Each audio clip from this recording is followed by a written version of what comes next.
Je suis vraiment désolé là. Oui. De retour, voilà, en direct sur DanielCafans.fr, j'espère que tout se passe bien. Alors, on est toujours sur le drapeau jaune après l'accident d'Anna Beatrice, rassurez-vous, il ne s'est rien passé. The cleanup at the scene of the Anna Beatrice crash continues, and we are under caution here with less than 30 laps remaining in the Kentucky Indy 300. We saw Graham Rahal make a pit stop for fuel, and we donc désolé, hein, vraiment désolé, j'ai eu une coupure de connexion, voilà, ça peut arriver, mais je tiens évidemment à m'excuser, c'est évidemment le problème indépendant de ma volonté. Alors que Graham Rahal qui dit, est-ce que quelqu'un pourrait m'expliquer pourquoi on n'avait pas mis toute l'essence pour arriver jusqu'au bout?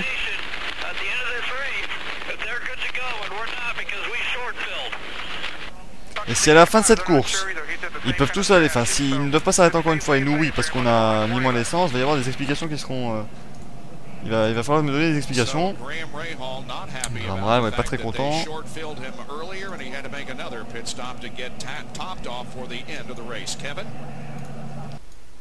Alors que, bon, le stream qui a décidé de se recharger. Pourquoi pas, je suis désolé, hein, voilà, bon, ça devrait marcher maintenant. Sans souci, je l'espère, voilà. All right, let's talk to Chip Ganassi, and you needed 7 to 9 laps of caution. Think this is going to be long enough to get you to the end, Chip? Yeah, I mean, I hope so. Come on, Chip, you can play poker better than that. Alors que tu viens ici, j'espère que nous avons assez d'essence. Mais tout peut arriver. On veut juste essayer d'avoir le plus de points possible, évidemment. Et ils ont plus de points que de power aujourd'hui, c'est qualifié bien sûr.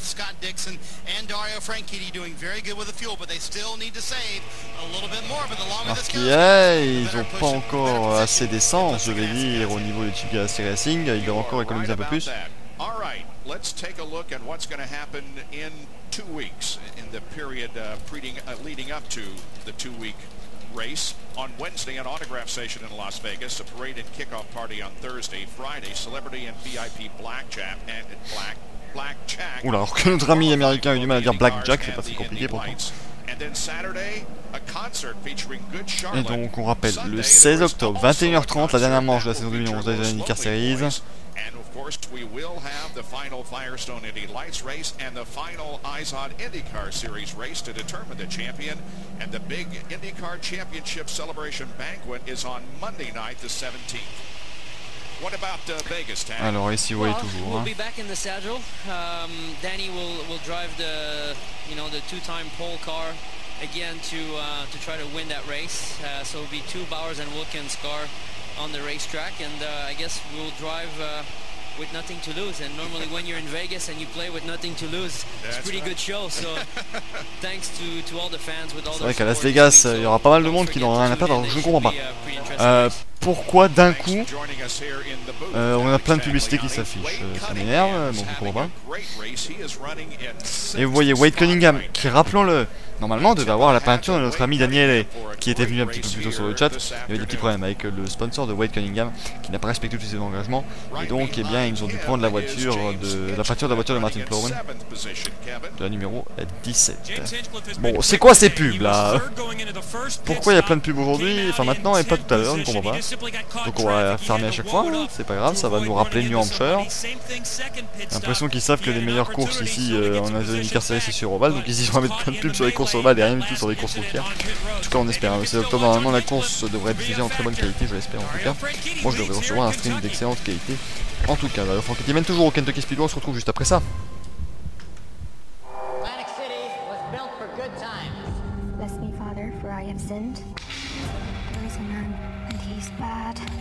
Things are changing in Atlantic City, and Nucky Thompson, bang, I will ruin you.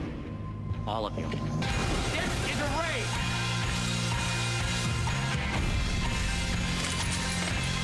This ain't about money. It's about revenge.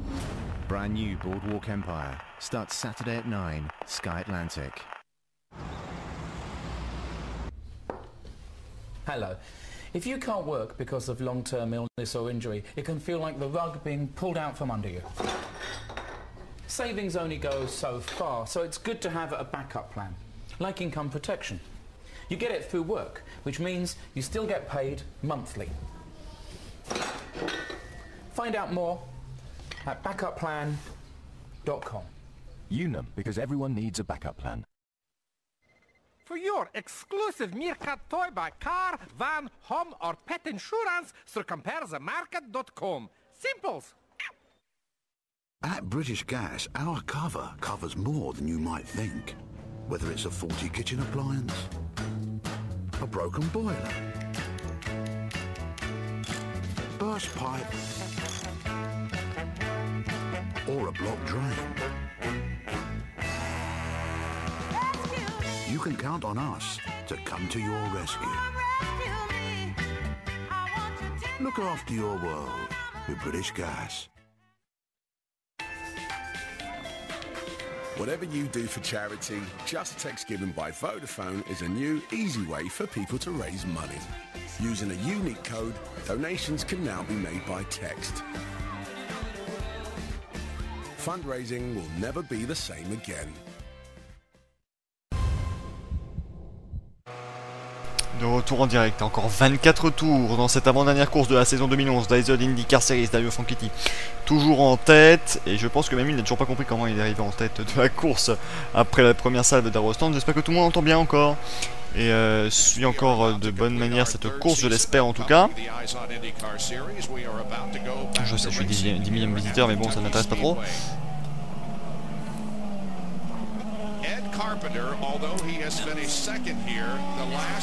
Et alors ici, qu'est-ce qui se passe? Voilà, Franchitti, Dixon, Carpenter qui a quand même terminé deuxième les 2 dernières années ici. Il espère ne pas le faire 3 fois d'affilée ici.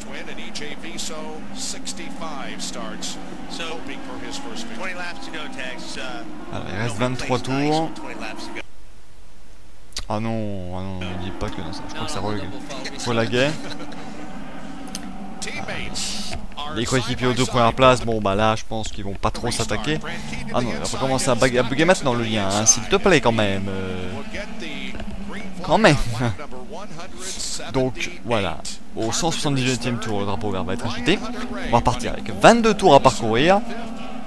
Ça sera le bazar je pense, hein, on va le dire comme ça. Ou le bordel pour qu'on comprenne mieux.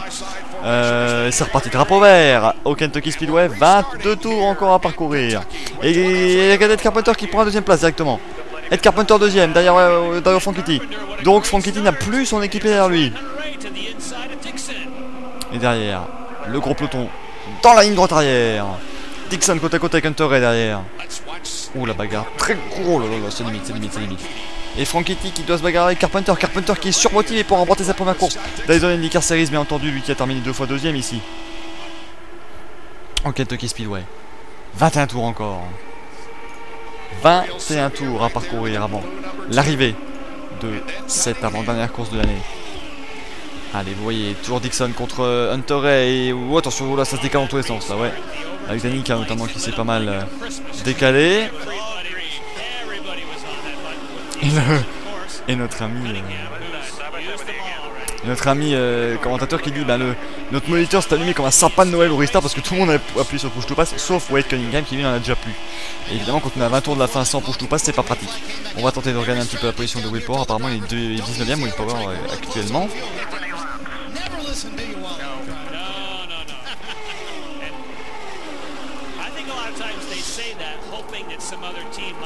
Et toujours Franchitti devant Carpenter devant.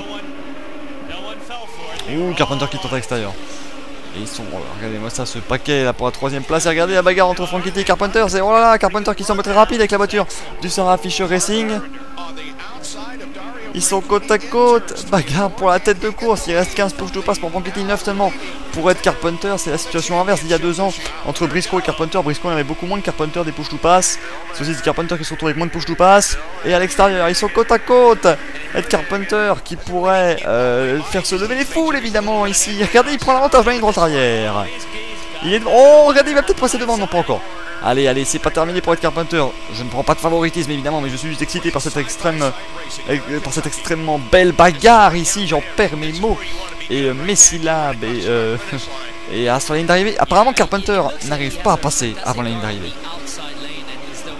Il essaye Carpenter, il essaye. Oh là, il essaye, il donne tout ce qu'il a. Ed Carpenter, bien entendu, il n'a rien à perdre lui.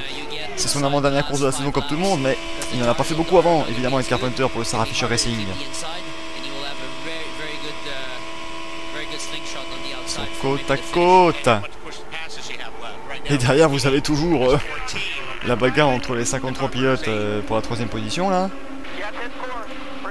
Là, je trouve que ça a changé au niveau de la 3ème place. Et regardez, regardez, Carpenter qui est devant. Changement de leader, c'est marqué en haut de votre écran. À chaque fois que l'un des deux pilotes passe devant, on mentionne ce changement de leader. Sur la ligne d'arrivée, c'est limite, je crois que c'est Carpenter. Non, c'est Franchitti devant. C'est Franchitti devant, là c'est énorme. C'est côte à côte, 15 tours à parcourir. Oh là là là là là. Ah, et cette publicité qui n'arrête pas de venir sur l'écran. Alors que ça revient derrière, ça revient. Oh, ils vont pas se mettre à 15 pour se bagarrer pour la victoire quand même. Ce serait dramatique. Mais c'est vrai qu'ils perdent du temps devant Carpenter et Franchitti à être côte à côte. Et on vient de dire à Franchitti, tu peux utiliser un push-to-pass par tour maintenant. Côte à côte toujours. Sortie du 2ème virage et on va repartir une nouvelle fois vers cette ligne droite arrière. Voilà, 14 tours et ça revient. Ça ne cesse de revenir sous la conduite de Scott Dixon, le groupe derrière. 13 push-to-pass pour Franchitti, 8 pour Ed Carpenter. Et Franchitti qui va en utiliser un nouveau. Normalement maintenant sur la ligne, c'est toujours Franchitti devant. Franchitti, je pense que là peut aller s'imposer. Ainsi, Carpenter n'arrive pas à trouver le moyen de le dépasser à l'extérieur. Oh, c'est magnifique, franchement, bravo à ces deux pilotes, à tous les autres pilotes qui sont aussi côte à côte. On en parle un petit peu moins parce que là, c'est la victoire qui se joue. Oh, c'est chaud, c'est superbement chaud. Et s'il continue d'être côte à côte comme ça va être le meilleur finish depuis des années. Et il passe cette Carpenter à l'extérieur sur la ligne, cette fois-ci c'est lui qui mène. Oui, enfin, d'un ou deux millième, hein, on a seulement. Côte à côte. Et ils sont géniaux, 12 tours encore à parcourir. Franchitti reprend la tête dans la ligne droite arrière. Carpenter reprend la tête avant le virage 3. Et Heather Carpenter, la femme de Carpenter qui regarde cela de manière très anxieuse. On se croirait revenu il y a 2 ans, quand en 2009 Ed Carpenter a cru s'imposer pour la première fois de sa carrière et finalement c'est Briscoe qui l'a emporté. Il n'aimerait pas se faire avoir une 2ème fois sur le fil ici au Kentucky Speedway. L'année dernière il s'était fait avoir par Ed Carpenter, par Helio Castroneves qui avait joué la stratégie d'essence. Sinon c'était Carpenter qui gagnait et vraiment facilement. Et Dixon est revenu. Dixon est revenu. Oh là là là là, il reste 10 tours. 10 tours à parcourir pour la victoire ici au Kentucky Speedway. 10 tours. Franchitti, Carpenter, Dixon et Hunter Ray. Dixon et Hunter Ray qui ont fait la jonction quasiment maintenant avec un 3ème pilote derrière. Mon sub du 13, le spotter il n'en peut plus. Il n'en peut plus. Ils ont juste envie que ça se termine. 2 spotters de Franchitti et Carpenter, je pense. Et allez, Carpenter qui essaie de bloquer Franchitti à l'intérieur pour que Franchitti tourne un peu plus et perde de la vitesse. 9 tours au Kentucky Speedway. Là, je vous dis, dans 5 minutes, c'est fini. Hein. Et il a mené ce tour. Carpenter entend son spotter qui dit allez, c'est bien, t'as mené ce tour. Continue comme ça. Oh, mais va-t-il mener le 200ème tour? Ça, c'est la grande question, évidemment. 8 tours et demi maintenant. Et c'est revenu, voilà, le top 5 maintenant qui s'est reformé avec, je crois que c'est bien James Hinchcliffe qui est en 5ème position. Côte à côte. Dixon, et Dixon, le problème c'est qu'il va à droite, il devrait aller à gauche pour aider son équipier. Carpenter a mené ce tour. 8 tours à parcourir. C'est énorme, là, franchement on est en train d'assister à un final extraordinaire. Les deux pilotes sur le push-to-pass. Et derrière ça se décale. Avec Hinchcliffe, avec Hunter Ray, avec Dixon 3ème. Oh non, Dixon il va pas y aller. Dixon va pas y aller quand même.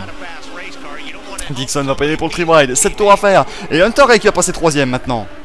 Oh, Ray Hunter Ray pour être l'arbitre de cette bagarre extraordinaire devant.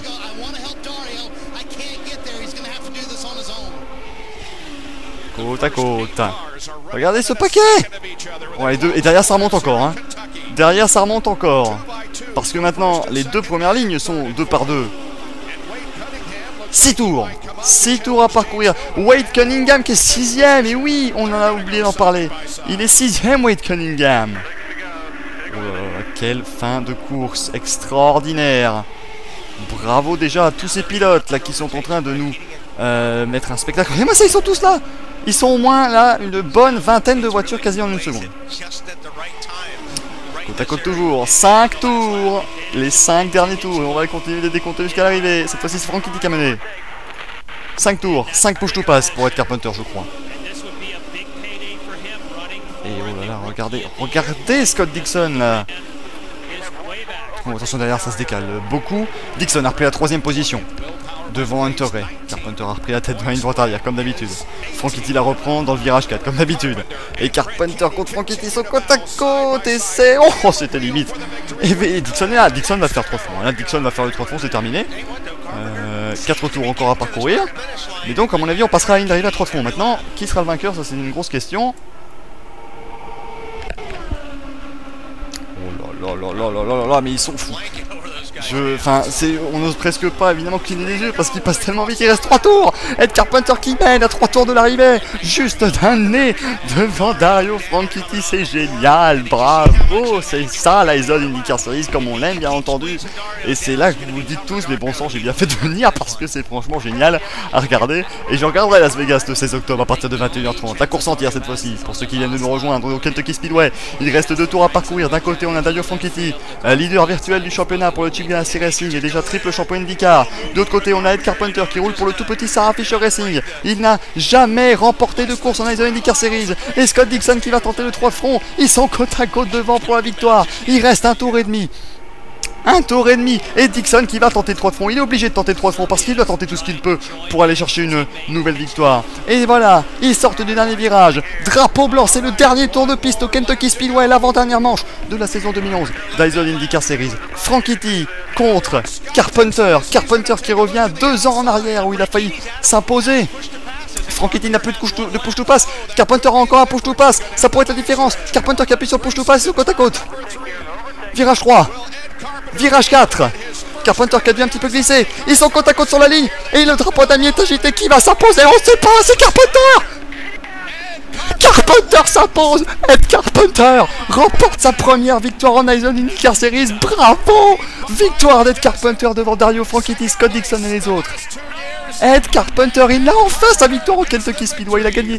Il a fait 2e les 2 dernières années. Ed Carpenter vainqueur pour le Sarah Fisher Racing. Première course depuis son accouchement. Sarah Fisher qui s'impose. Mais quelle fin de course!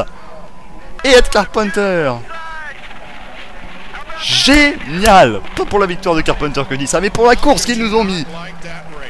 Franchement, celui qui dit que c'était nul, franchement, qu'il parte immédiatement. Quelle course d'Ed Carpenter! Ed Carpenter, sa femme ici. Et le Sarah Fisher Racing, c'est seulement leur 4e année d'opération. Et incroyable. Incroyable. Regardez sur la ligne d'arrivée. Oh là là, regardez Carpenter qui lève déjà le point. Il sait qu'il s'est imposé, mais ouh, c'est pas passé loin.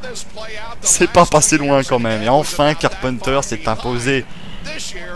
Oh là là là là là là là là. Alors, on va écouter la femme maintenant d'Ed Carpenter. Alors, je n'ai pas de mots évidemment pour décrire ce que j'ai. Je suis très content pour Ed. Et les Sarah Fisher Racing aussi. Et c'est génial, nous dit Ed Carpenter. Regardez, là, il veut juste aller dans la victory lane.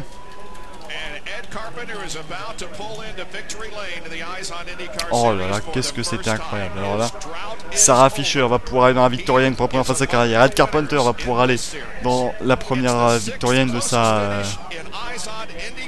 de sa carrière.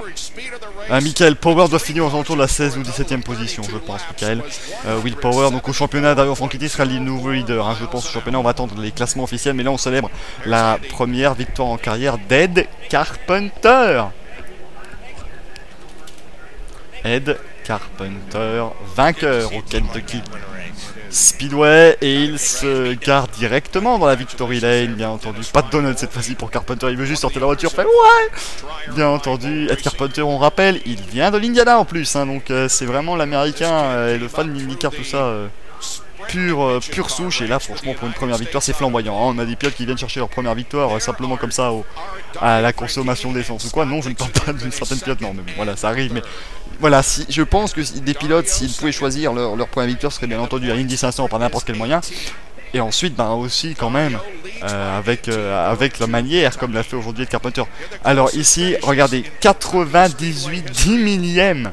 98 10 millièmes d'écart, c'est 9 millièmes de seconde. Et je pense que ça rentre maintenant dans les dans les meilleurs finishes de l'histoire, parce qu'on avait 99 10 millième à Chicagoland en 2003, donc c'est battu ici pour un 10 millième de seconde, c'est rien du tout, hein. Un dixième de millième bien entendu, et donc Ed Carpenter qui s'impose. Oh là là là, oh là là, Ed Carpenter il doit être dans un état. 274e pilote de l'histoire à remporter une course en championnat américain d'Open Wheel, hein, de monoplace depuis 1909, date de création de l'Indianapolis Motor Speedway. Et voilà, il sort de la voiture Ed Carpenter, qui remporte sa première victoire en carrière. 113 tentatives et enfin il a gagné Ed Carpenter. Après 113 courses.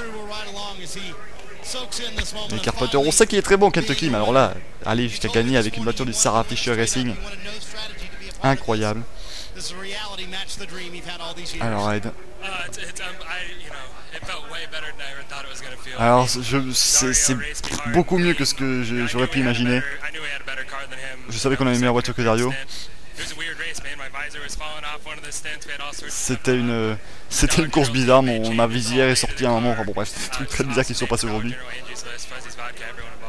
Vraiment pour tous les sponsors, bravo, et je suis très content.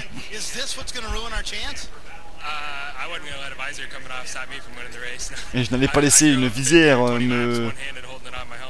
m'empêcher de gagner, et moi j'ai passé 20 tours en bloquant ma visière grâce à ma main pour éviter de la perdre avant un drapeau jaune.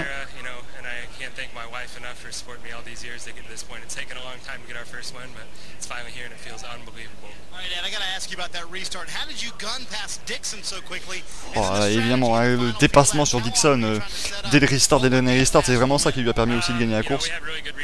On avait des bonnes vitesses, un bon ratio de boîte de vitesse au niveau des restarts.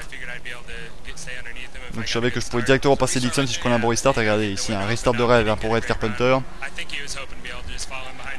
Je pensais qu'il espérait évidemment être juste derrière Dario, mais il y avait un monsieur en jaune presque fluo qui était là. J'ai juste dû regarder une fois pour pouvoir savoir si on avait assez d'essence jusqu'à la fin.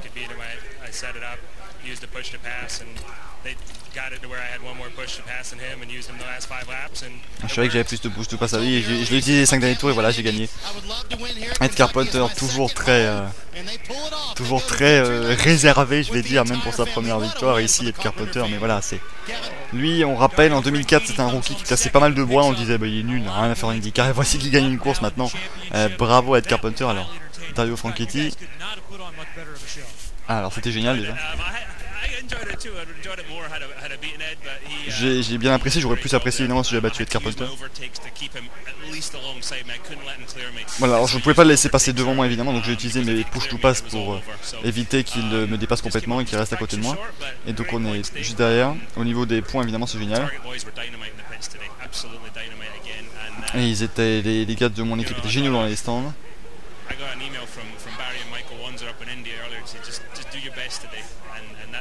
Et il a reçu un email de Barry et Michael Wanser. On rappelle, Michael Wanser c'est le fils donc, du chef Barry Wanser de Chibiasi Racing qui combat une grave maladie. Et on va essayer de gagner la grosse timbale, le championnat évidemment. Évidemment, à Eyes on Fire, on n'a pas encore les classements officiels, mais Dario Franchitti mène bien entendu le championnat des IndyCar Series. On va attendre d'avoir le véritable classement. Au niveau du classement ovale, je pense que c'est Dixon qui s'impose. Et donc Dario Franchitti va mener le titre, va mener le championnat avant la dernière course à Las Vegas. Alors, regardez Sarah Fisher. Alors, quelles sont vos émotions là, quand même en regardant tout cela? Alors, je sais pas.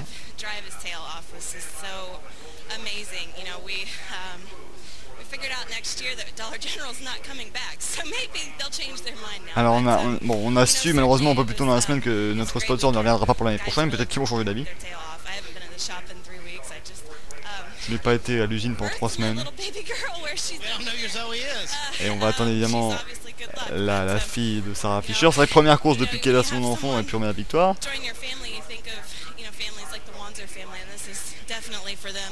Et je pense évidemment à la famille Wanser. Et on est très content d'être ici évidemment. C'est votre deuxième maison ici. Hein. Et elle aussi. C'est vrai que Sarah Fisher au Kentucky Speedway en 2002 elle avait réalisé la pole position quand même. Hein. There's one person you haven't congratulated yet. You can interrupt this interview. So go ahead and congratulate Ed. Let's hear what you have to say. Et elle va interrompre l'interview d'Ed Carpenter là peut-être pour le féliciter. Where's Zoe? Oh, she's here. She's back there. That was the first question. Where's Zoe? Wrapped up. I don't know who was. He was probably concentrating, but you were probably pacing up there, weren't you? Oh, there's Zoe. Et voilà la petite fille Zoe Fisher.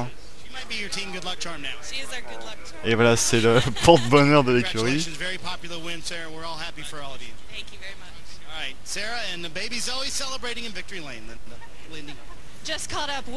Et Will Power, alors lui, bon bah lui ça va être... on va être moins heureux de ce côté je pense. Qu'est-ce qui s'est passé avec Anna Battery? Voilà, je pourrais rien faire évidemment, ils m'ont fait sortir des stands. On avait la voiture la plus rapide. Et donc ça fait un trou évidemment.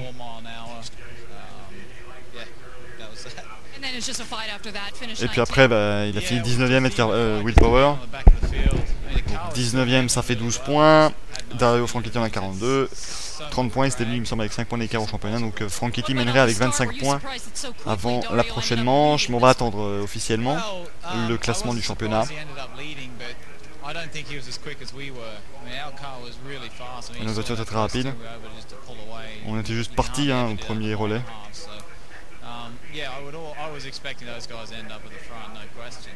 Je m'attendais évidemment à voir tous ces gars hein, devant.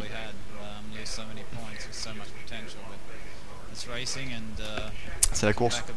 Et maintenant bah, c'est parti pour Vegas. Et oui, ça a dû mettre évidemment sa femme, sa compagne dans un état un peu bizarre parce qu'elle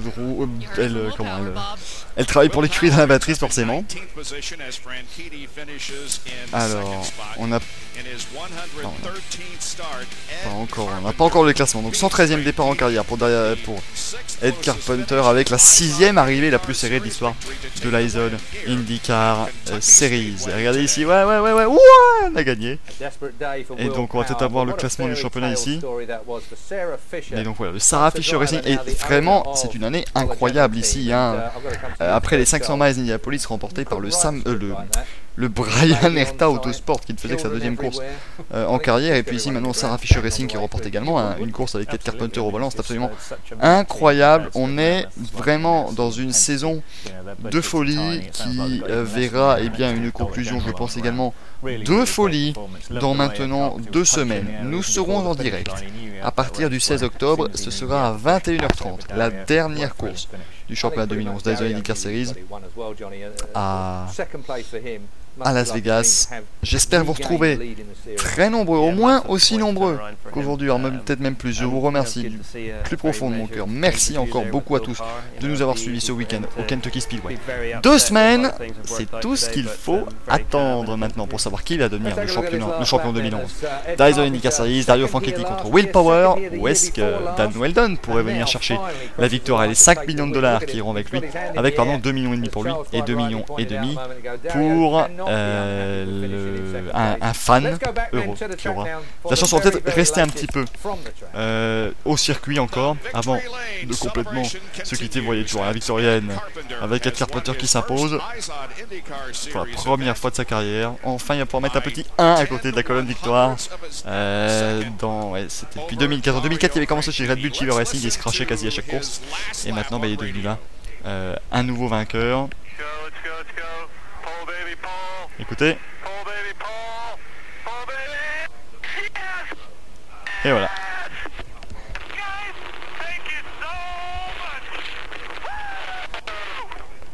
Et voilà.